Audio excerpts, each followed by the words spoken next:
Bueno, hola a todas y todos, muchas gracias por la invitación. La verdad que es un placer estar con ustedes y poder compartir en un espacio barrial, en un espacio territorial, el debate sobre lo que podría ser nuestra utopía constitucional. Lo que yo quiero compartir con ustedes hoy día en el escenario de un momento constituyente en donde pudiéramos ejercer en definitiva el poder constituyente originario que nos corresponde como pueblo, la democracia participativa, la plurinacionalidad, el derecho al agua y el derecho de la naturaleza. Primero partir con qué son los principios de una constitución. Son las ideas primordiales que hacen parte del acuerdo político fundamental. Regulan el Estado en las formas de su organización, pero también los derechos de las personas.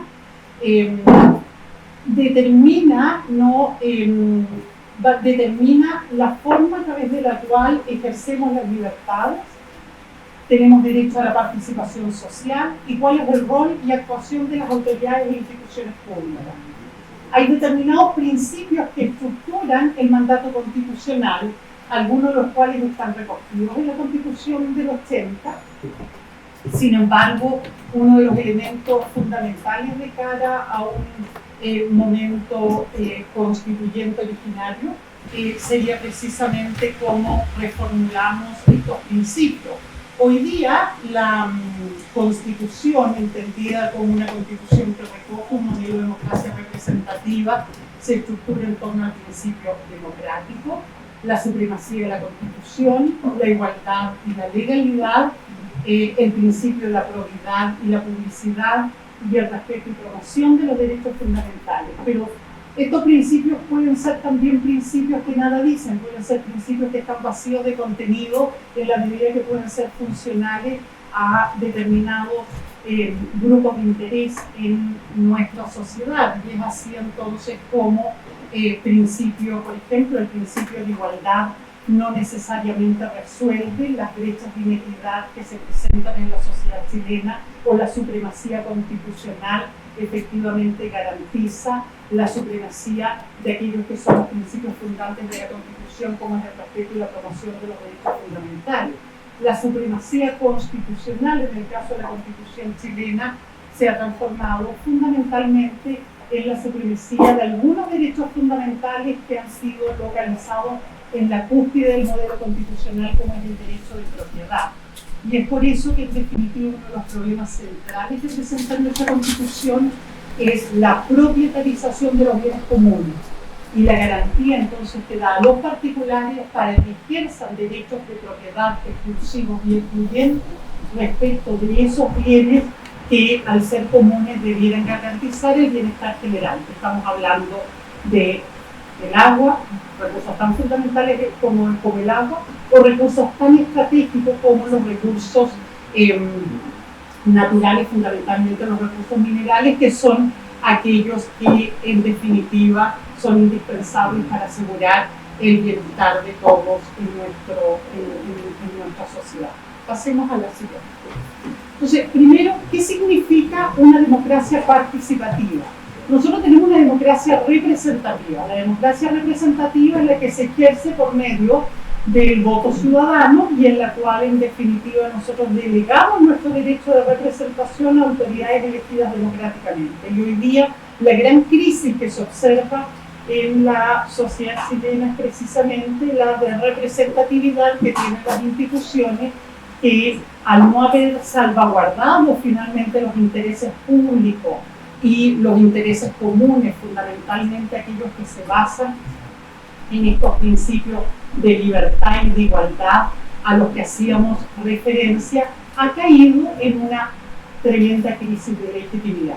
En ese escenario, entonces, básicamente lo que nos encontramos, ¿no?, con instituciones ilegítimas y con una ciudadanía sin voz, es decir, sin capacidad de ejercer otros derechos propios de la ciudadanía que no sean el derecho a voto, y por lo tanto no tenemos posibilidad de incidir en la...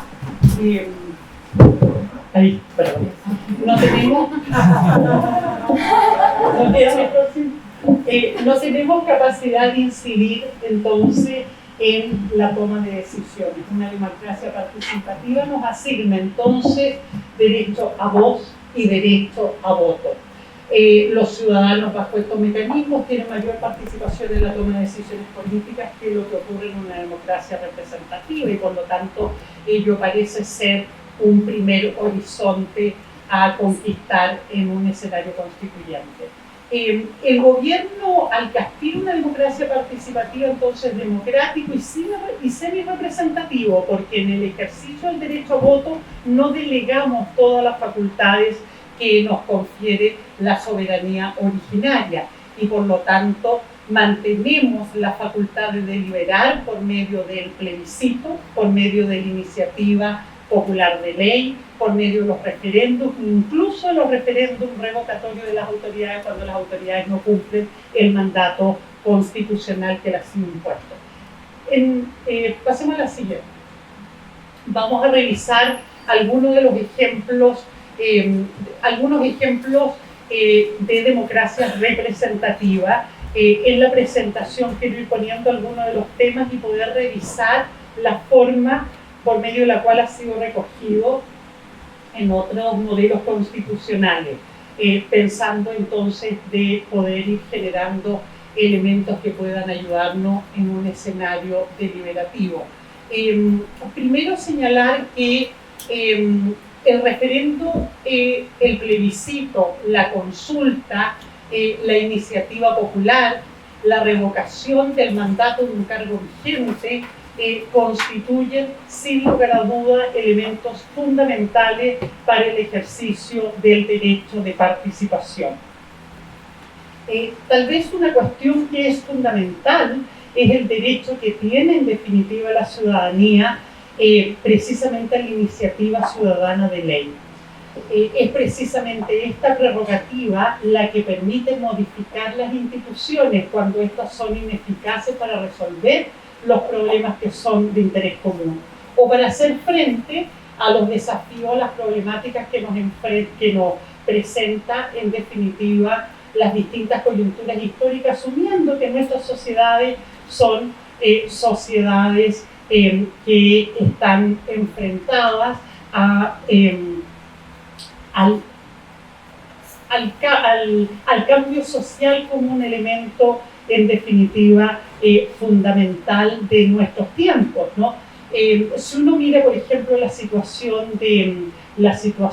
de Uruguay, cuando en nuestra región se discutían los procesos de privatización de bienes esenciales como el agua y la posibilidad de privatizar la asignación de servicios de utilidad pública fundamentales como es el servicio de agua potable y saneamiento, fue precisamente la iniciativa ciudadana de ley la que permite que una de las primeras reformas constitucionales en el continente destinadas a reconocer el agua como un derecho humano se da precisamente en el Uruguay porque la ciudadanía se organiza para promover una reforma constitucional sin requerir un acto plebiscitario, sino que básicamente proponiendo una reforma directa al texto constitucional que prohíbe no solo la privatización de servicios básicos de utilidad pública, sino que además impide la puesta en el mercado de bienes y servicios de recursos esenciales, incluido su exportación. Por eso entonces que contiene no solo procesos de privatización interna, sino que también fenómenos asociados a la transnacionalización. Si uno examina la normativa que regula a las democracias que constituyen en definitiva un modelo reconocido en los sectores más conservadores de la sociedad chilena, porque cuando uno mira los textos constitucionales se ve con sospecha los llamados neoconstitucionalismos. Parte de los temores que enfrenta la sociedad chilena y sobre todo los sectores que capturan el poder político hoy día es que no vayamos a generar un proceso similar a los procesos constituyentes que han tenido lugar en los países vecinos, porque nosotros al parecer seríamos muy distintos a nuestro país, a nuestros vecinos, y la verdad es que detrás de esa deliberación solo hay concepciones más bien prejuicios y xenofobia. Solemos mirarnos en el hemisferio norte y por eso me parece relevante revisar algunos ejemplos del hemisferio norte. No me vamos a quedar solo en el hemisferio norte, vamos a ir a nuestro maravilloso continente igual. Pero partamos por el hemisferio norte. En Suiza, su constitución regula el referendo facultativo y el obligatorio.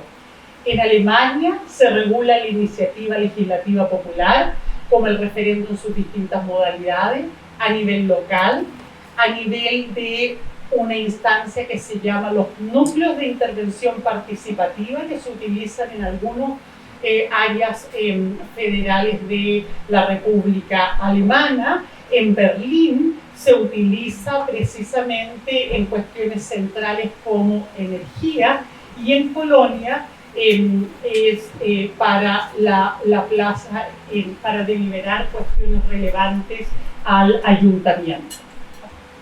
En Quebec, la ley de referendo de 1978 posibilitó precisamente deliberar respecto al estatus político de Quebec respecto a Canadá. Y esto es relevante porque la verdad que en nuestra deliberación política la cuestión de la autodeterminación y de la independencia evidentemente es un elemento sobre el cual debemos debatir de cara a las reivindicaciones de los pueblos indígenas y en particular de pueblos sometidos al colonialismo chileno, como es el caso del pueblo Rapa Nui.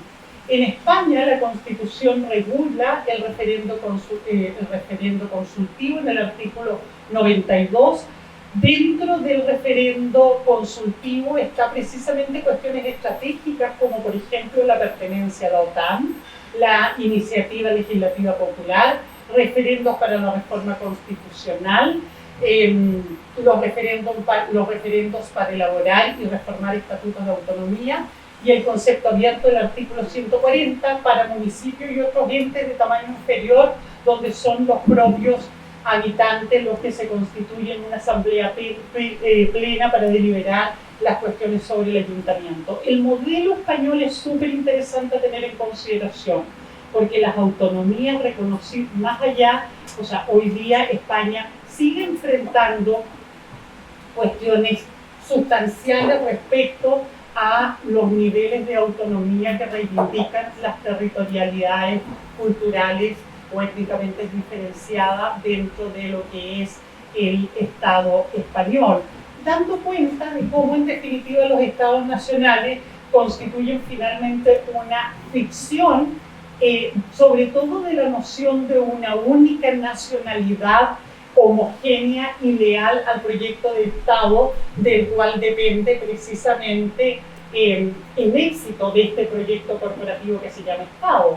El caso de España da cuenta que la subsistencia de ese Estado depende del reconocimiento de mayores grados de autonomía que probablemente en el futuro también van a decantar sobre probablemente la independencia de algunos territorios o el otorgamiento de mayor nivel de autonomía a aquellos que mantengan su adscripción al Estado español. Hay ejemplos significativos que pudieran servirnos de modelo, como el caso de las Islas Baleares, por ejemplo. El caso de las Islas Baleares, que cuenta con un poder ejecutivo, con un poder legislativo, con un poder judicial propio, que busca precisamente salvaguardar la integridad cultural y la especificidad ética de un territorio determinado fundamentalmente por la identidad lingüística de quienes habitan las Islas Baleares, cuya lengua es el catalán, pero que reconocen por su pertenencia insular una especificidad respecto a Cataluña, nos muestra, ¿no?, algo que podría ser relevante de considerar a la hora de discutir la cuestión de la autonomía Rapa Nui, que comparte las mismas condiciones de insularidad en el caso chileno. La cuestión en definitiva de los municipios en España también son relevantes, porque creo que si nosotros miramos el fenómeno que se genera en los días pasados a propósito de la consulta municipal, uno puede también mirar el ejercicio del gobierno desde distintos niveles, ¿no? Y poner en definitiva en cuestión el excesivo centralismo con el cual se ha ejercido el gobierno en Chile bajo un modelo presidencial que se arrastra desde 1833 a la fecha y lo que ha hecho es perpetuar la hegemonía de la oligarquía en nuestro país. Entonces, pensar en una ciudadanía participativa no es suficiente. Si nosotros miramos la sociedad chilena, lo primero que constatamos es que no es homogénea como pretendíamos, no son ni los ingleses de Latinoamérica, y basta mirar los distintos colores que convergen en esta sala. Y que evidentemente en Chile se ha perpetuado un colonialismo interno determinado fundamentalmente por la asimilación de los pueblos indígenas y su incorporación por la fuerza al territorio nacional a través de distintos procesos bélicos que tuvieron lugar en el siglo XIX. La ocupación militar de la Araucanía, la ocupación del territorio de los pueblos andinos, precisamente a través de la denominada Guerra del Pacífico, de la Guerra del Salitre, donde finalmente lo que se generó entonces ahí es por la fuerza el control territorial. A partir de ello, evidentemente, los pueblos indígenas han estado, sin lugar a duda, invisibilizados en el proceso democrático. Y tal vez el caso, uno podría hacer algunos hitos a ese respecto. El primero de ellos es el sometimiento por la fuerza al territorio nacional. El segundo tiene que ver con los procesos más profundos de democratización en Chile, en los que también estuvieron excluidos. O sea, si uno mira la reforma agraria, por ejemplo, se encuentra con que la reforma agraria consideró a los campesinos, consideró a los inquilinos y el derecho que tenían a acceder a la tierra y por lo tanto a reformular la estructura agraria latifundiaria sobre la base del derecho a la tierra para el que la trabaja.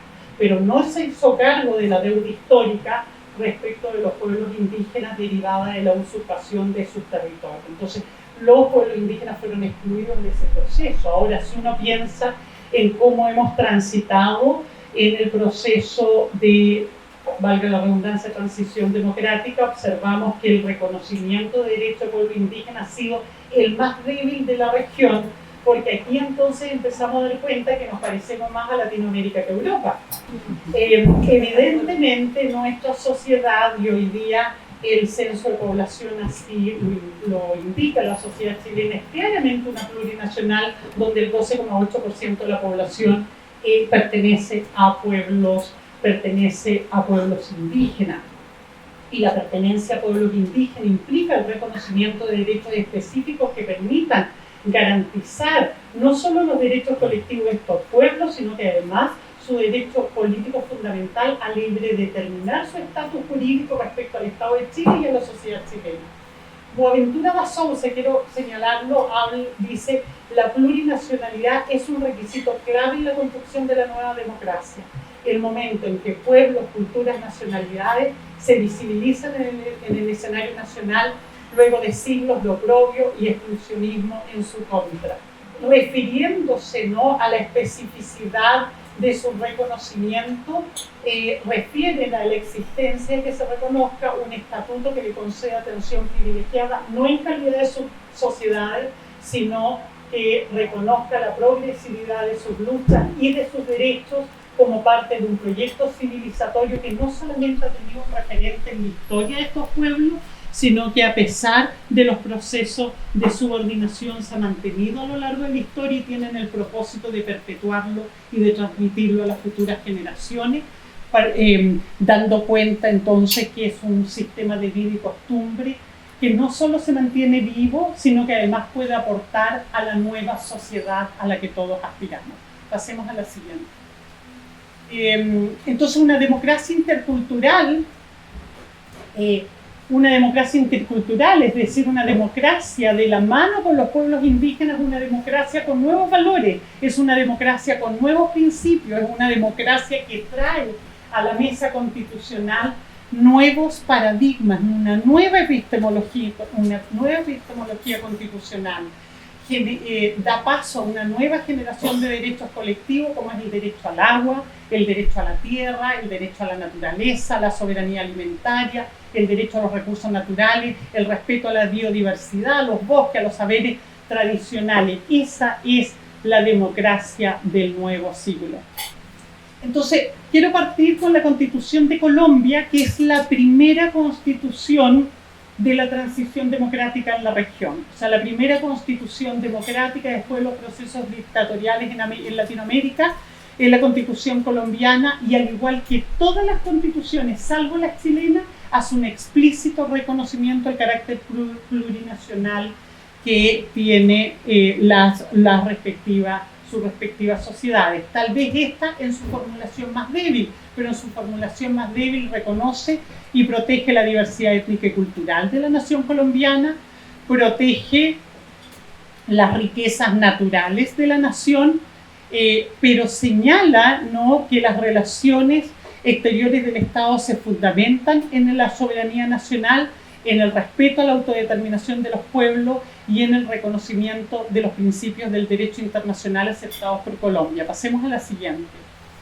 Tal vez lo más relevante es que reconoce que las autoridades de los pueblos indígenas en el ejercicio de su soberanía pueden ejercer funciones jurisdiccionales en su ámbito territorial de acuerdo con sus propios procedimientos y normas.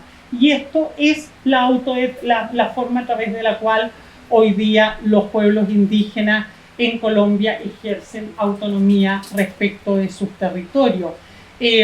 Reconoce los derechos consagrados en los tratados internacionales. Hay aquí entonces un espacio para reconocer el pluralismo jurídico en la sociedad colombiana, sobre cuya base entonces no solamente se ha reconocido territorios colectivos a los pueblos indígenas, sino que la posibilidad de administrar justicia en esos territorios, por lo tanto resolver los conflictos sociales de todo orden que allí se puedan presentar.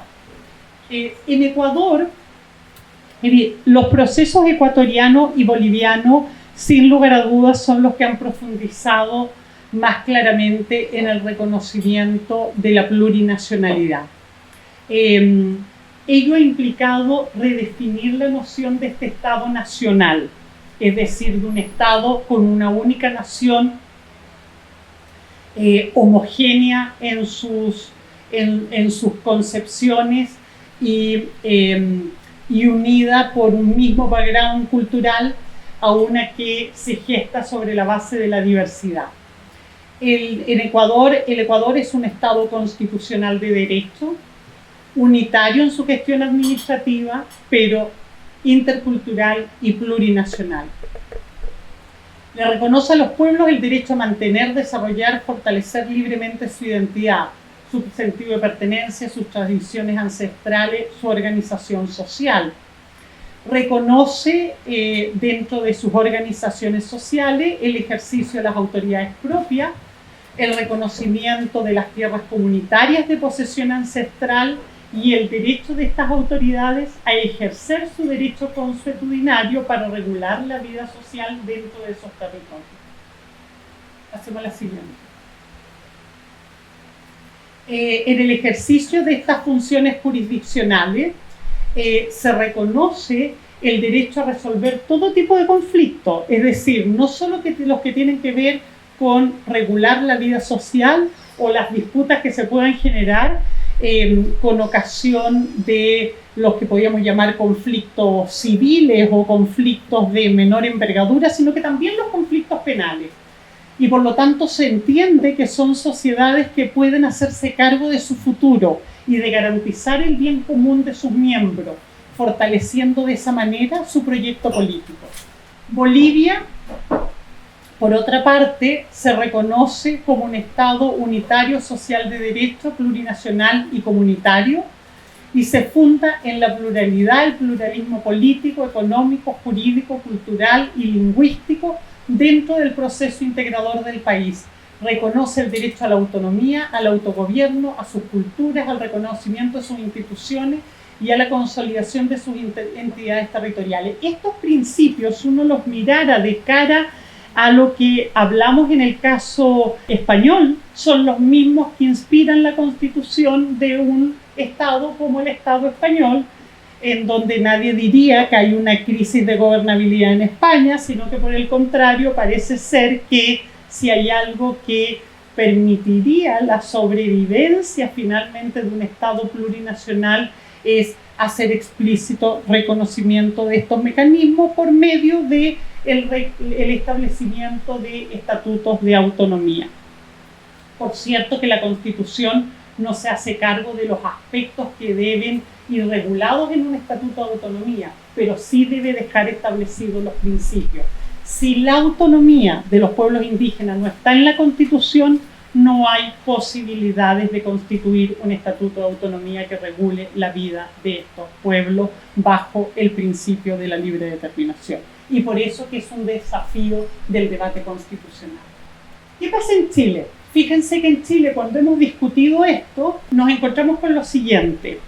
El único espacio constitucional para reconocer la diversidad de pueblos es el reconocimiento que hace la Constitución de los tratados internacionales que reconocen derechos colectivos a los pueblos indígenas y que sobre esa base le reconocen el derecho a la libre determinación. Pero aplicado eso a las propuestas de reforma constitucional, nos encontramos con lo siguiente.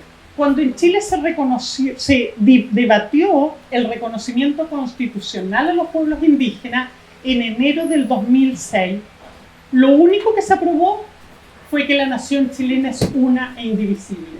El otro inciso de la propuesta decía, especialmente, la ley garantizará el derecho a conservar, desarrollar y fortalecer la identidad, idiomas, instituciones y tradiciones espirituales, sociales y culturales de los pueblos indígenas que forman parte de la sociedad chilena. No hay ni una referencia a la autonomía, no hay referencia a los derechos colectivos.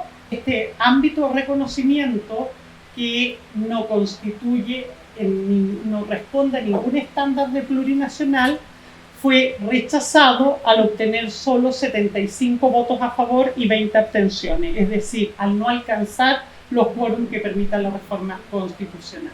Pasemos a la siguiente. Lo que hoy día se está debatiendo previo al estallido social es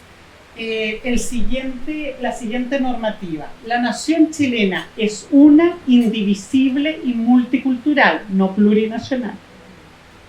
De esa manera se restringe la posibilidad de generar estatutos de autonomía efectivos para pueblos indígenas.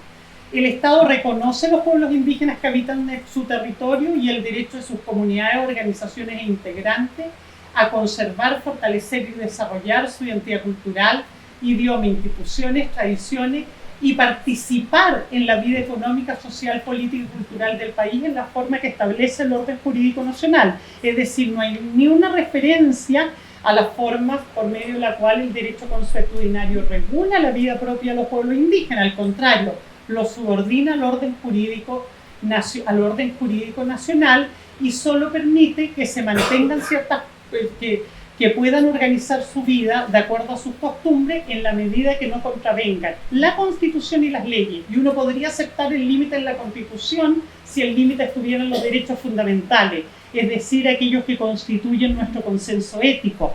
Pero si está subordinado a las leyes, finalmente esto es una falacia.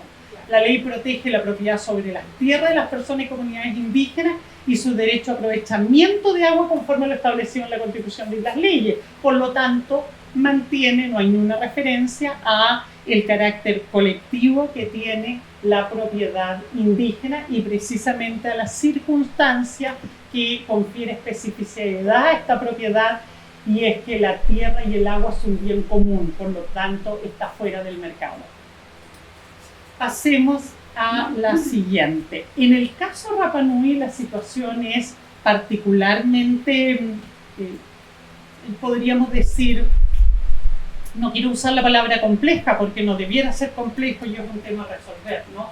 Es diferente en la medida en que la situación, uno podría dar cuenta de que en el caso Rapa Nui, la insularidad del pueblo Rapa Nui, la circunstancia de estar a más de 3.800 kilómetros de las costas chilenas, lo transforma en un territorio bajo subordinación colonial, aplicándose a ese respecto todas las normas por medio de las cuales el derecho internacional estima que hay subordinación colonial y que por lo tanto podría incorporarse al listado de territorios no autónomos que establece las Naciones Unidas y que podría, por medio del cual el pueblo Rapa Nui tiene derecho a definir su estatus jurídico respecto del Estado de Chile desde la independencia, la libre asociación o la integración, pero debe hacerlo en un acto plebiscitario soberano. El instrumento jurídico por medio del cual el pueblo Rapa Nui fue anexado al Estado de Chile es un acuerdo de voluntades que fue suscrito por el capitán Policarpo Toro con el Estado de Chile en el año 1888 y en él se reconoce la investidura de las autoridades Rapa Nui, sus derechos colectivos sobre el territorio y la obligación del Estado de Chile de asegurar el bienestar del pueblo Rapa Nui, tres condiciones que no se han cumplido a lo largo de la historia y por lo tanto una de las propuestas que ha sido levantada por el pueblo Rapa Nui forma parte de las recomendaciones que en el 2003 hiciera la Comisión Verdad Histórico y Nuevo Trato, es que se ratifique este acuerdo de voluntades y que sea el que regule la relación entre el pueblo Rapa Nui y el Estado de Chile, asumiendo entonces el reconocimiento de estos tres aspectos que acabo de señalar. Quiero ir concluyendo con una cuestión que me parece fundamental y que ha estado dentro de la discusión. Si hay un problema estructural que plantea y que está en debate en el modelo chileno, es precisamente el que la Constitución ha permitido la apropiación privada de bienes comunes, ha colocado estos bienes en el mercado de bienes y servicios y ha hecho una apuesta institucional porque en esta apropiación privada entonces se asegura el bienestar por medio del crecimiento económico, entendiendo que el mercado es el mecanismo más eficiente para la reasignación de la riqueza.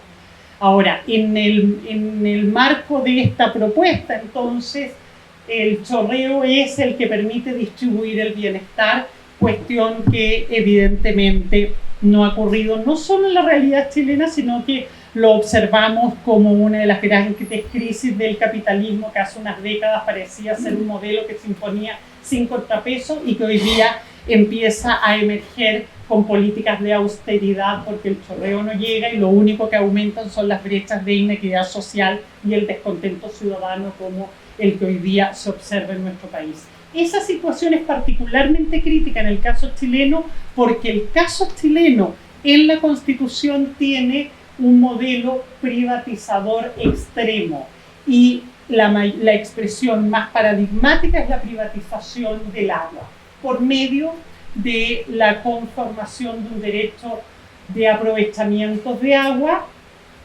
que garantiza la entrega en concesión a los particulares en forma gratuita y a perpetuidad. Por lo tanto, no habiendo regla de caducidad, nunca vuelve al patrimonio del Estado, nunca vuelve al patrimonio público, nunca vuelve al patrimonio común, ¿no? Entonces, finalmente se configura un proceso de apropiación amparado constitucionalmente por medio del derecho de propiedad que goza además de la máxima garantía constitucional a través del recurso de protección. Si miramos la norma donde la reforma, la propuesta constitucional hablaba de el derecho al agua de los pueblos indígenas, decía, le vamos a garantizar su derecho a aprovechamiento de agua de acuerdo a la ley, es decir, le vamos a garantizar a los pueblos indígenas que tengan derechos de aprovechamiento de agua constituido de acuerdo con el Código de Agua, su derecho a propiedad privada, ¿no?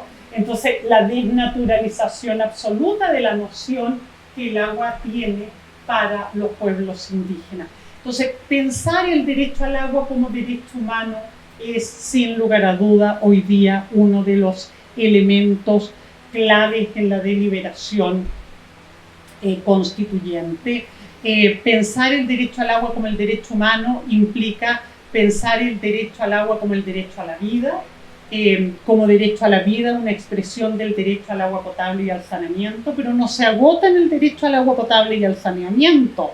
Es un derecho derivado de otros derechos sociales, es el que nos permite garantizar el derecho a una vivienda digna, dotada de servicios básicos, el derecho a la alimentación, para el cual es indispensable dotar a garantizar el vital elemento, el derecho a la salud, el derecho al medio ambiente, y por lo tanto implica la protección de las fuentes de abastecimiento de agua, de los cuerpos de agua, la sustentabilidad de los recursos hídricos, los ecosistemas asociados, pero también forma parte del decálogo de derechos indígenas. Surge del derecho de propiedad ancestral que los pueblos indígenas tienen sobre su territorio, es la vida de los territorios, las venas de la tierra, sin las cuales finalmente no es posible garantizar el proyecto de vida de los pueblos indígenas, su derecho a la libre determinación, que implica garantizar el derecho de estos pueblos sobre los recursos naturales necesarios para asegurar su existencia organizada como pueblo. Todos aquellos pueblos o comunidades que viven de la tierra requieren del agua para garantizar sus formas de vida, y por lo tanto no es solo un derecho de pueblos indígenas, es un derecho de los campesinos, es un derecho de los pescadores artesanales y de las distintas formas de vida que todavía intentan subsistir en nuestra sociedad y que se van extinguiendo poco a poco bajo la voracidad del modelo extractivista. Pasemos a la siguiente. Las constituciones de Bolivia, Ecuador y Uruguay reconocen el derecho humano al agua. En Bolivia y Ecuador se reconoce como un derecho al medio ambiente. En la Constitución de Ecuador se reconoce como el derecho de la naturaleza a su protección, como un derecho. Entonces esto es una tremenda innovación, porque nos coloca entonces una mirada ya no antropocéntrica de la vida y de los derechos, sino que también saca la mirada del hombre como si el hombre fuera un engendro fuera de la naturaleza. Entiende de que el hombre, que el ser humano es parte de la naturaleza, y que la naturaleza también tiene el derecho a ser salvaguardada de la brutalidad humana. En el marco de la consagración del derecho fundamental al agua, se reconoce a nivel constitucional el dominio público del agua en las constituciones de Bolivia, Ecuador, Colombia y Perú. En Chile también se sigue reconociendo el agua como un bien nacional de uso público, pero eso es una falacia, porque finalmente a través del mecanismo de concesión no se limita con ello su apropiación por parte de los particulares, precisamente porque lo que se garantiza es la perpetuidad del derecho. Hoy día, cuando se está discutiendo la posible reforma al Código de Aguas, una de las discusiones es la caducidad de los derechos de agua, precisamente cuando el titular no hace un uso beneficioso del agua, porque no hace un uso ambiental, porque no hace un uso social o porque no hace un uso productivo, de modo que vuelva al patrimonio común. Gran parte de la discusión, y que también se va a generar en el contexto de un momento constituyente, tiene que ver con la posibilidad de restablecer el estado de cosas previo a la privatización. Y ese es un tremendo debate, porque la propuesta de reforma al Código de Aguas lo que plantea es que si se aplica una regla de caducidad que le pone término a las concesiones en un plazo de 30 años, eso se aplica para los nuevos derechos de aguas que se constituyan, pero no se aplica retroactivamente. Y eso es letra muerta, porque todo el agua está concesionada. Entonces tenemos que buscar mecanismos para volver atrás, porque si no volvemos atrás, no vamos a recuperar el control ciudadano sobre los bienes comunes y por lo tanto no podemos hacer una deliberación colectiva sobre nuestro futuro. ¿Cuánto me queda? Nada. Pasemos, vamos a avanzar, sigamos. Esto lo podemos dejar y lo podemos compartir por los correos después, así que avancemos con esto. Estas son distintas diapositivas que permiten ver en una mirada comparada cómo se regula la cuestión del agua, que va a ser uno de los debates. Y quiero terminar con, aquí nos vamos a quedar. Quiero terminar con los derechos de la naturaleza. Yo creo que poner esta discusión es parte de los desafíos. La Declaración Universal de los Derechos de la Madre Tierra, adoptada en Cochabamba en el marco de la COP, ya no recuerdo cuál fue, la COP20, ¿no? La COP20, yo creo que fue. Adoptó una declaración sobre los derechos de la Madre Tierra. Y parte de este decálogo de derechos es el que recoge la Constitución ecuatoriana y recoge la Ley 71 en el caso boliviano. Y está recogida hoy día en la jurisprudencia de algunos tribunales constitucionales en la región. La Declaración Universal reconoce el derecho de la Madre Tierra a la vida y a existir, a ser respetada, a la regeneración de su biocapacidad, a la continuación de sus ciclos y procesos vitales de alteración humana, es decir, a que no mueran los ríos, a que no mueran las fuentes de agua, a que nosotros reconozcamos el derecho que tiene, en definitiva, la naturaleza, no ser agotada, no ser exterminada, sino que a regenerarse. El derecho al agua como fuente de vida, el derecho al aire limpio, el derecho a la salud integral, el derecho a estar libre de contaminación, polución y desechos tóxicos o radioactivos, derecho a no ser alterada genéticamente, modificada en su estructura, amenazando su integridad o funcionamiento vital y saludable, a la restauración plena y pronta por las violaciones a los derechos reconocidos en esta, y que han sido causados, en definitiva, por las actividades humanas. Esto es una cuestión clave porque pone sobre todo en cuestión la compensación por contaminar. Si el paradigma para resolver el dilema ambiental del planeta, incluido el cambio climático, es la compensación por las emisiones, somos de otra tribu. Es otro el debate. Los derechos de la Madre Tierra finalmente colocan en el centro de discusión el derecho que tiene el planeta a preservarse. Y por lo tanto, la obligación que tenemos los seres humanos a obligarnos y la responsabilidad que tenemos los seres humanos, la culpabilidad y la negligencia que incurrimos por generar condiciones temerarias para la extinción del planeta, ¿no? Pasemos a la siguiente. La Constitución de Ecuador lo reconoce explícitamente en el texto constitucional. Y quiero terminar dando cuenta con lo que ha pasado en Colombia. En Colombia, pasemos a la siguiente. En Colombia se han dictado dos fallos, uno el 2016 y otro el 2018. La Corte Constitucional colombiana ha reconocido el derecho del río Atrato a su restauración y reparación, y ha impuesto al Estado la obligación de adoptar medidas para garantizar, en definitiva, la restauración ambiental del río Atrato, asumiendo que además la restauración ambiental del río Atrato dignifica la vida de las comunidades ribereñas, particularmente comunidades afrocolombianas que habitan en la ribera del río Atrato, en la zona pacífica del Chocó, en Colombia. Y la última, que es del 2018,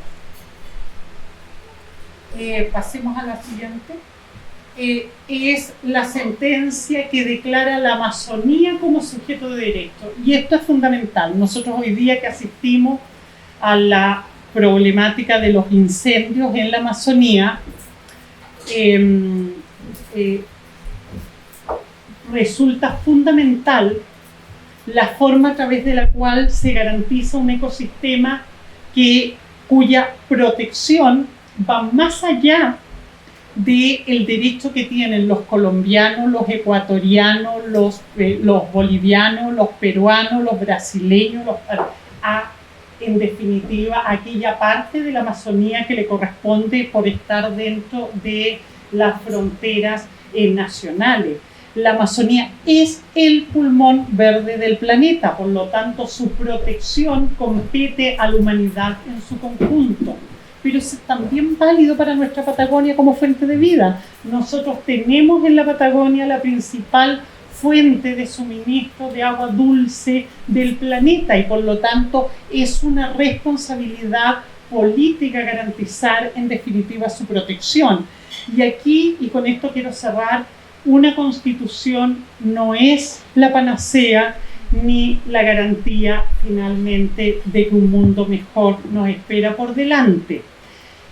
Es nuestra hoja de ruta, pero es una hoja de ruta que depende en definitiva de la capacidad política que vamos a tener de exigir su cumplimiento. El caso boliviano es el mejor ejemplo. Los incendios afectaron de septiembre, afectaron particularmente la Amazonía boliviana y los bosques de la Chiquitanía.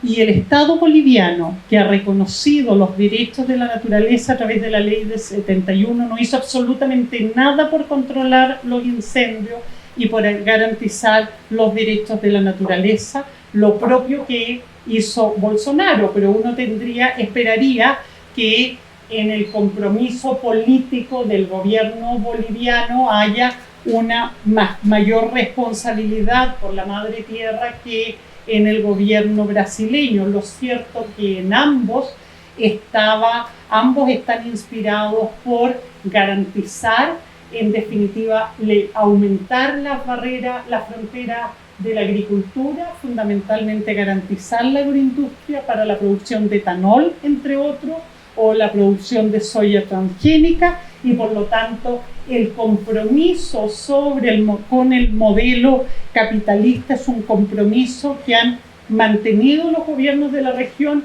no obstante sus sensibilidades políticas totalmente distintas, de derechas, de izquierda, etc. Entonces, lo que aquí el compromiso ciudadano es cómo, en definitiva, nos embarcamos en un proceso por un modelo por un futuro distinto y por un futuro que cambia los paradigmas, pero que su mantención como una forma de vida distinta depende que nos hagamos responsables por el cambio, no solo cuando se produce, sino garantizar en definitiva su implementación y transformarnos en custodio de esta democracia, pero de una democracia que todos estamos dispuestos a cuidar porque es la democracia que construimos en este proceso constituyente. Ojalá que en algún momento pudiéramos decir lo logramos.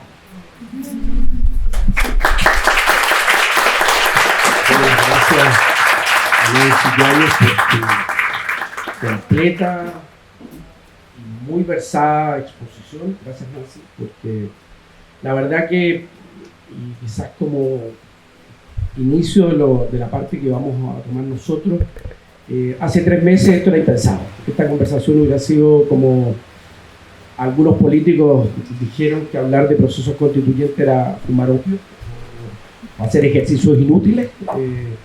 La verdad que hace 90 días atrás esta conversación o estaba en los lugares más académicos, o estaba en la mera imaginación o la ansiedad o en algún sueño. Hoy día es real y tenerla, y quizás lo que yo entiendo que nos ha propuesto Nancy es que un proceso de este tipo abre enormes posibilidades y debates muy importantes porque van a marcar cómo vamos a vivir la vida los próximos 30, 40, 50 años. Eso ya es muy valioso. Nos corresponde exponer y vamos a tomar quizás lo que podríamos llamar el camino constituyente. Si inicialmente dijimos, y Nancy ha llamado este momento como momento constituyente, lo que nosotros queremos hacer en este minuto es revisar cómo se puede transitar y cómo podemos llegar en este momento constituyente a finalmente a tener una nueva constitución, a tener un debate democrático plural, abierto, que nos permite dotarnos de una nueva Carta Constitucional. Y para eso vamos a tomar probablemente los elementos que la política nos ha entregado hoy día. Tenemos dos hechos políticos relevantes luego de lo que se le ha llamado estallido, revuelta o los inicios de las manifestaciones. Yo quisiera hacer ese primer punto con el cual además quiero cerrar. Sin protesta ciudadana, sin actividad callejera, sin el levantamiento, esta conversación tampoco hubiera sido posible. Simplemente hubiese terminado en una reforma o en algún remedio específico y particular que se ha intentado por vía de la política. Por lo tanto, dado que es hija y ha nacido en el contexto de la disputa política, de la disputa y de la protesta social activa, la política y particularmente el gobierno, el Congreso Nacional, 11 partidos más un diputado, han definido un marco que es el que vamos a revisar si sirve o no sirve y si sirviera cómo sirve y cuáles son sus restricciones. La primera cosa que tenemos que decir es que hay un acuerdo entre los partidos políticos y este acuerdo de los partidos políticos del 15 de octubre define un derrotero constitucional que al 6 de diciembre han significado que una comisión técnica propusiera una reforma constitucional que el día de hoy, el día 16 de diciembre, ha ingresado a la Comisión de Legislación, Constitución, Legislación y Justicia a la Cámara de Diputados. Eso es lo que tenemos en este momento. Y ese proyecto, acordado por esos partidos y suscrito por sus, más que representantes, por aquellas personas designadas para establecer el articulado, es el que se va a discutir. Lo primero que a nosotros nos surge decir es que probablemente esa reforma, para no quedarnos, incumple o no satisface un conjunto de principios democráticos, de principios de participación y principios de integración que hacen muy difícil que el proceso constituyente hoy día pueda desarrollarse en un marco, en un clima de democracia interna, de participación y de integración del conjunto de la sociedad chilena. Tenemos que desconfía fundamentalmente de la mayoría, pone un voto de minoritario activo, establece restricciones inaceptables a la convención mandatada, cualquiera de las dos, sea convención mixta o sea convención constituyente, lo que se llamaba, perdón, constitucional, lo que era la asamblea constituyente, que se pedía, desde ya establece exclusión a los independientes, a la variedad de género, y no contempla la participación de los pueblos originarios en ninguna de sus formas. Nuestra primera afirmación en relación al proceso constituyente que vamos a iniciar es que el acuerdo, como está articulado a través de la propuesta del día 6 de diciembre, indica que no vamos a tener hoja en blanco. Y quiero explicar esto con, no sé, o por lo menos proponer aquellos elementos que podrían explicar esto. Fundamentalmente, la articulación de la mayoría tendrá que ser de un 66.7% para que los convencionales constituyentes puedan acordar textos de artículos y el texto total de la Constitución. Eso, que fue una discusión de prensa, particularmente entre el senador Alamán y otros personeros de la ex nueva mayoría, se zanjó claramente. La única forma de que tengamos constitución nueva es un pacto o un acuerdo íntegro sobre el 66.7% de los convencionales. Si no se logra ese acuerdo con un mayoritario, no tenemos nueva constitución y sigue rigiendo la constitución de 1980 dictada en dictadura por Augusto Pinochet.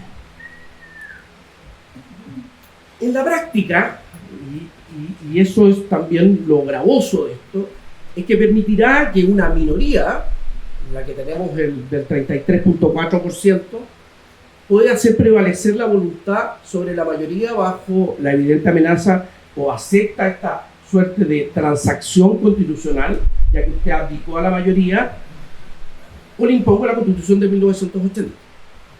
Es lo que nosotros hemos denominado como una figura retórica, metafórica, lo que ustedes quieran, el secuestro constitucional. Porque de alguna manera el proceso constitucional queda aislado por una minoría y la posibilidad de tener nuevo texto pasa necesariamente porque la amenaza de mantener la Constitución del 80 sea más gravoso que aceptar nuevas condiciones. Es así de grave. Esa interpretación no ha sido denegada.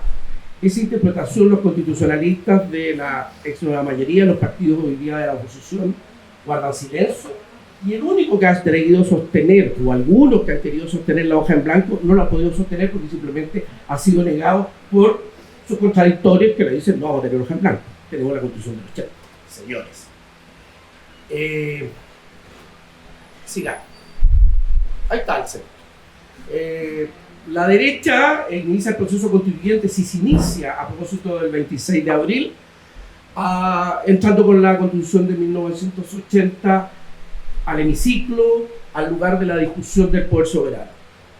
Sin acuerdo, dice Alamán, de 2/3 no tenemos nada. Yo me quedo con la Constitución del 80, era que no. Entonces, era que no. Entra con la pistola cargada y eso, la verdad que nadie lo contradijo. La única declaración que escuchamos y esperamos con cierta, no sé, cierta ilusión, quizás ingenua, era la del presidente de ese partido, Desbordes, y ratificó la posición del senador Arcola.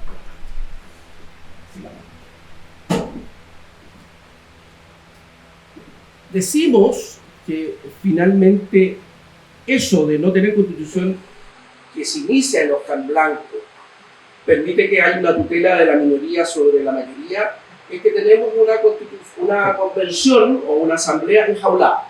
Es decir, sus potestades constituyentes, como el órgano deliberativo que el pueblo de Chile le otorgó mandato, queda extremadamente restringido. Miraremos las restricciones, son bien evidentes, bien elocuentes. Primero, le da mandatos muy específicos. La trata cual escolar que no entiende y le indica el tipo de preguntas, establece restricciones para todas aquellas personas que participan en movimientos sociales que tienen que renunciar, establece que el quórum para aprobar acuerdos y aprobar el reglamento sea de 2/3, necesitamos nuevamente 66.7. Si lo queremos poner a cifra, si tuviéramos una constitución idéntica como la Convención Constitucional, idéntica a la Cámara de Diputados, van a ser 155 convencionales. Eso significa tener 104 votos. Eso es imposible.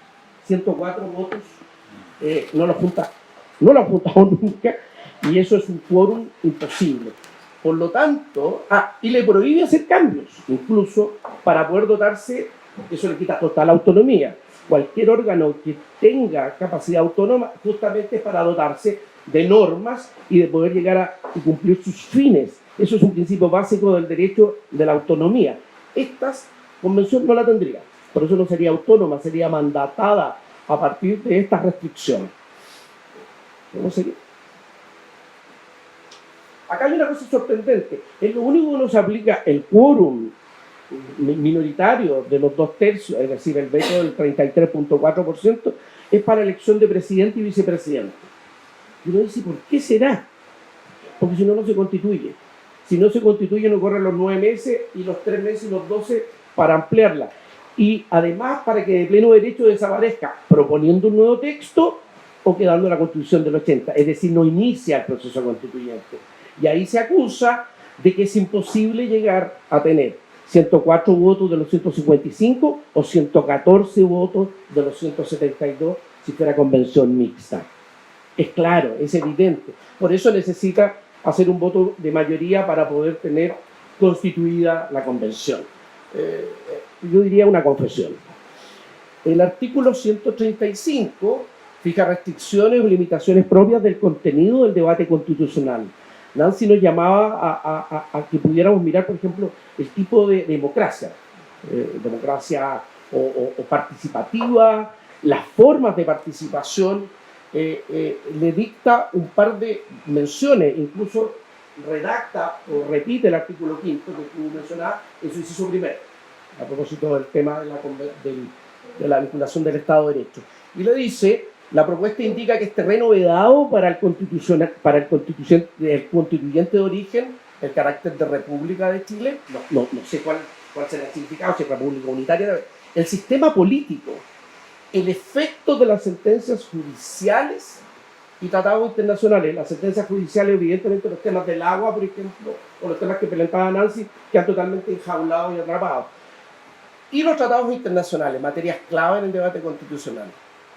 Además, en el colmo de, no sé cuál es la palabra, es decir, del abuso y de cierta desvergüenza, los constituyentes no podrán poner término a los mandatos de los señores diputados y senadores a pesar de poder llegar a un nuevo texto y necesariamente elegir un nuevo parlamento. Vamos a necesitar un parlamento quizás que no sea bicameral, unicameral, quizás vamos a necesitar menos parlamentarios, más parlamentarios. Bueno, se quedan todos. Eso no están diciendo. Y se quedan todos porque estos constituyentes no le van a poder término anticipado, excepto que supriman los cargos.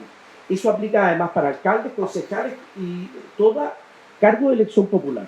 Esa es una restricción extremadamente, ¿cómo lo digo? Loca, pero fundamentalmente deja el proceso constituyente extremadamente constreñido, porque no puede establecer un ciclo de elecciones para justamente debatir aquellos temas que la Constitución nueva ha dejado para el debate legislativo, o temas que son urgentes de revisar. Por ejemplo, leyes de voto calificado, leyes orgánicas constitucionales y un conjunto de otras normas.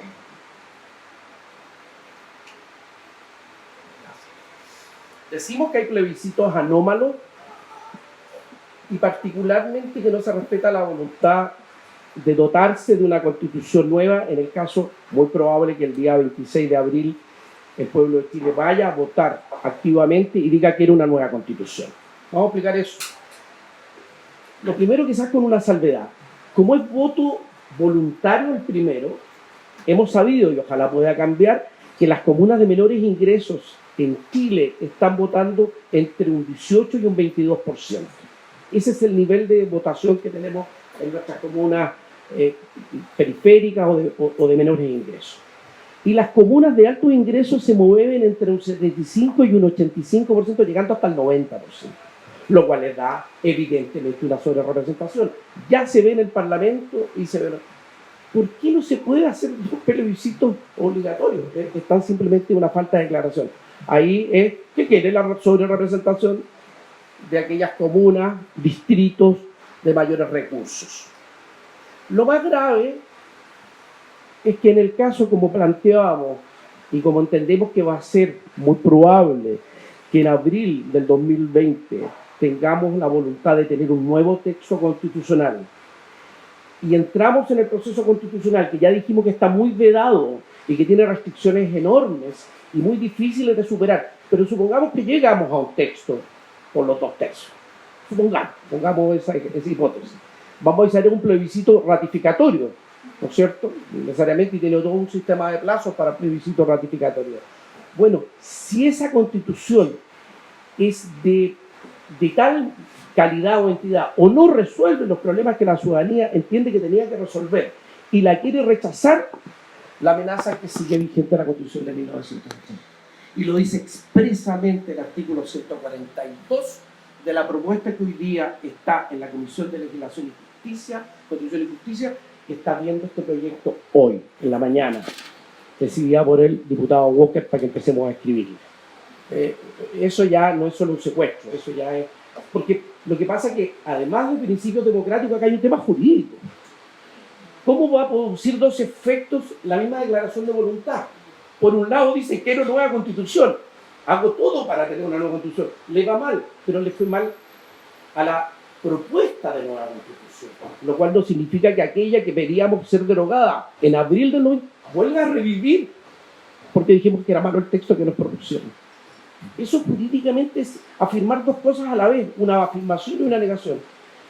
Yo creo que ya llegaron a los exabruptos constitucionales nuestros queridos colegas, casi todos son abogados y algunos otra cosa, pero esto ya, la verdad que es la exageración y además el secuestro de la voluntad del pueblo de Chile que se expresará porque quiere tener un nuevo texto constitucional. Sigamos. Y finalmente el punto 4, que en el Cabildo lo hemos visto y lo hemos revisado y hemos puesto mucho énfasis y entendemos que va a ser central. Pero lo he puesto al final porque es tan grave a propósito de la estructura y del devenir del proceso constituyente que lo hemos dejado al final, no porque sea menos importante, sino que simplemente confirma la falta de voluntad democrática y la violación de principios democráticos del proyecto de reforma constitucional que tenemos en mano. La primera es que tenemos en el sistema de elección de 155 convencionales o de 86, según sea, las candidaturas independientes solo pueden hacerse en solitario porque serán aplicables las normas de la ley de votaciones y escrutinios. Las candidaturas independientes hoy día en Chile tienen que ser de a uno, no pueden hacer listas. Contra y en perjuicio de los partidos políticos que presentan listas de candidatos por el total de los cargos a elegir más uno que se eligen a través de un sistema proporcional con cifra repartidora, beneficiándose por el voto lista. Por lo tanto, es prácticamente imposible que en Chile hoy día un independiente sea electo como parte o integrante convencional constituyente. Que todos los independientes sí pueden transigir su independencia si van en pacto dentro de un partido político. Yo entiendo que los independientes hoy día, o por lo menos dudo que los independientes quieran ir en pacto con partidos políticos justamente en un proceso constituyente. Esa sería la única forma y han sido electos así. Para poner solo el ejemplo, el 2017 lo vimos en nuestro cabildo, en una conversación, el único diputado independiente de Chile, propiamente tal, es el diputado Zafirio, por el distrito de Temuco. Pero qué independencia tenía René Zafirio, fue militante 40 años de la democracia cristiana y alcalde por muchos periodos y antes diputado, ¿no? De independiente tendrá muchos votos, pero nada, no tenemos independiente, no es posible. Y quería dar el ejemplo solo del distrito 10 de Santiago, que para ser electo un candidato independiente en lista única debería tener más o menos entre 9 y 10 veces la votación del último diputado electo en la elección del 2017. Sacó 4.500 votos, iba por Revolución Democrática, y hoy día el candidato que queriese quedarse con ese cupo debería sacar aproximadamente 43.500 votos. No hay igualdad. Por lo tanto, ese 900 y ese 1.000% de los votos parece un completo exceso violatorio de la igualdad y de principios democráticos básicos. Vamos a decir, gracias. El otro punto es que los señores diputados y senadores en la reforma constitucional se dan un plazo así de largo, 25 de junio de 2020, para conocer las reglas electorales. Es decir, serán vigentes aquellas que estén, valga la redundancia, vigentes al 25 de junio, las que se aplicarán al momento de elegir. ¿Por qué? Porque ellos creen que podrían ingresar independientes, cuotas, paridad, de género y representación de pueblos originarios. El problema es que ya el 26 de abril vamos a saber que queremos una nueva constitución. La campaña parte siempre al principio, inmediato. Los independientes, por lo tanto, tendrían solo 4 meses para presentarse, preparar sus plataformas e incluso generar alianzas con otros movimientos. Por lo tanto, como habíamos dicho, no tenemos paridad de género. El 50% de la población de este país, yo entiendo que el 51%, me pueden corregir, son mujeres. Hoy día tienen el 22% de representación, antes tenían el 15%. Eso fue lo que se logró con el famoso modelo de cuotas de acceso. Pero si no tienen un modelo de cuotas de cargo, es imposible o muy poco probable que mejoren esa representación del 22%. Y, por supuesto, los pueblos originarios, que hoy día, a propósito de lo que decía Nancy, son centrales y han sido centrales no solo en esta lucha, sino en el reconocimiento de quiénes somos como chilenos y lo que somos como sociedad hoy día. Los movimientos, dijimos que esto sin movimiento en la calle, sin movimiento social, sin actividad participativa, no estaríamos conversando hoy día, ni tendríamos este momento constituyente que aspiramos, se queda fuera del proceso constituyente, digámoslo así de una. Después voy a ponerme más optimista porque para llegar al minuto del optimismo y la lucha. Así. Bueno, es que es mejor, yo creo que hay que atacar por la vía hacia las reglas que hoy día se están discutiendo. ¿Acaso tenemos que la legitimidad de todo el proceso está en juego hoy día? Creemos que la estabilidad del proceso constituyente también está en juego. Su carácter democrático y la posibilidad de realmente tener una nueva constitución. Creemos que el Congreso Nacional en las próximas 2 semanas es el único que está llamado a cambiar esto. No hay otra forma. El gobierno de Piñera no lo va a hacer, nunca ha querido una nueva constitución. No le conviene. Queda horquillado, pero son los diputados y senadores que van a reconocer y ver esto. Supongo que la perspectiva es que además políticamente esto no soluciona nada, sino que yo creo que genera todo lo contrario, mucha mayor actividad, ira, profunda desconfianza.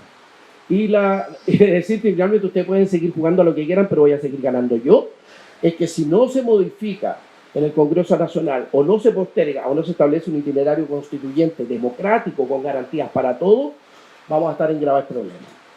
El principio básico es cumplir los puntos que habíamos visto en el punto 4 y tener una hoja en blanco. La discusión de a mí no me gustan en lo personal, pero la discusión de los quórum es una discusión, ha habido muchos modelos, pero partir de una hoja en blanco donde a lo menos la mayoría de los constituyentes puedan dotar de normas, de acuerdos y de un nuevo pacto social es lo mínimo que uno le puede pedir a una constitución, oye, no del siglo XXI, sino del siglo XIX, tipo Revolución Francesa. La verdad que no estamos por allá todavía. De verdad que estamos en los palotes de la democracia. Creemos que hay un miedo enorme de la minoría social, política, que entiende detentar el poder político en Chile. Creo que es pánico en algún sentido. Creo que es el país nuevo que se les revolvió, que no creían que jamás iba a ocurrir. Creo que es sospechoso casi de sus peores fantasías, tragedias, horripilantes futuros. Y por lo tanto, su modo de actuar sobre la política y particularmente sobre las normas es del secuestro y es del miedo y es de no creer en las mayorías. Tenemos un presidente completamente acorralado, sobrepasado. El presidente no ejerce competencia ni es capaz de dominar ni plaza ni ningún lugar público que la gente quiera decir acá voy a hacer la protesta y acá la voy a hacer y acá voy a escuchar a los búnkers. Es un presidente yo diría que sin iniciativa, esperando que las cosas dejen de pasar, que la gente se aburra o que tenga la suerte de que cambie esto, no sé, por algún azar. Creo que tenemos un proceso inestable con este sistema de normas, creo que vamos a tener crisis, creo que podemos tener un marzo malo. La movilización activa en plazas, en calles, en sindicatos y en lugares territoriales, conjeturo que va a seguir. Y hay un temor bien cierto y bien vívido de que la violencia, y yo quiero poner énfasis en la violencia estatal respecto de nosotros, respecto de los ciudadanos, puede incrementarse. Yo quiero felicitarnos lo que se hizo el día de fin de semana, el día sábado, a mostrar la Galería de la Resistencia. Pero esas son balas, esos nunca han sido balines, esas son artefactos de guerra para herir, para dañar o eventualmente para matar a ciudadanos chilenos. Eso puede aumentar y para eso tenemos que estar muy atentos y preparados. Puede radicalizarse y podemos tener evidentemente situaciones muy particularmente difíciles. Yo creo y me quedo con lo que nos dice un manifestante o algunos manifestantes de la Plaza de la Dignidad. Parafraseando Machado decía, hoy es cuando. Y esto es democracia del siglo XXI, si no estamos tampoco tan esperando algo también. Un debate razonado, construcción de un país que queremos ser, el Chile que queremos ser. Los derechos y deberes que aspiramos, prometemos respetar y también los que sabemos que tenemos que cumplir. ¿La Constitución chilena será casa de todos o simplemente será el búnker asediado de algunos? Machado nos recuerda el poema completo y dice que hoy es siempre todavía, toda la vida es ahora y ahora es el momento de cumplir las promesas que nos hicimos, porque ayer no lo hicimos y porque mañana será tarde. Antonio Machado. Muchas gracias.